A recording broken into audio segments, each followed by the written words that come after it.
ആകാശത്ത് നിന്ന് നിലാവിൻ്റെ വെളുത്ത പൂക്കുകൾ സഹസ്രകോടി ആരോ അരിവിതറിയതുപോലെ കണ്ണറ്റാ ദൂരം വരെ നീണ്ടുകിടക്കുന്ന ശുഭ്രതാവള്യ കടലലകൾക്ക് മുകളിൽ അഭിവന്ദരായ സയ്യിദുൽ ഉലമയുടെ അധ്യക്ഷ പ്രസംഗം നടക്കാൻ പോവുകയാണ്.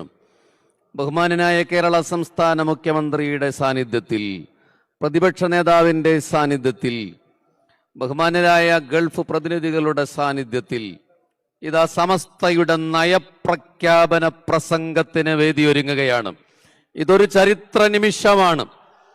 1 നൂറ്റാണ്ട് നീണ്ട സേവനഗാഥയെ സമൂഹ മനസ്സുകളിലേക്ക് വീണ്ടും ഉയർത്തിപ്പിടിക്കുന്ന അഭിമാന നിമിഷം.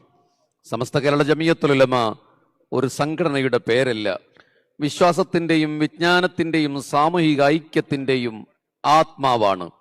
100 വർഷമായി മതവിദ്യാഭ്യാസം, ആത്മീയ വളർച്ച, സാമൂഹിക പുരോഗതി, മാനവിക സേവനങ്ങൾ എന്നിവയിലൂടെ വഴിയിലൂടെ സമൂഹത്തെ കരുത്തോട് മുന്നോട്ട് നയിച്ച മഹത്തായ പ്രസ്ഥാനത്തിന്റെ ശതാബ്ദി ആഘോഷ സമ്മേളനത്തിന്റെ സന്തോഷ മുഹൂർത്തത്തിൽ ആത്മജ്ഞാന വഴികളിൽ ദിശഭാഗ്യ യമനി തരീമി പാരമ്പര്യത്തിന്റെ ജിഫ്രി കബീലയിൽ മലയാളി മുസ്ലിമിന്റെ സമസ്ത കേരള ജമിയത്തുൽ ഉലമയുടെ നേതൃഗരിമ ഓരോ പ്രസംഗവും ഒരു ചെറുപുസ്തകം പോലെ മനസ്സിൽ പ്രിന്റ് ചെയ്തു വെക്കാവുന്ന ജ്ഞാനശോഭ നനുത്ത ഒരു ചെറുമഴയായി തുടങ്ങി.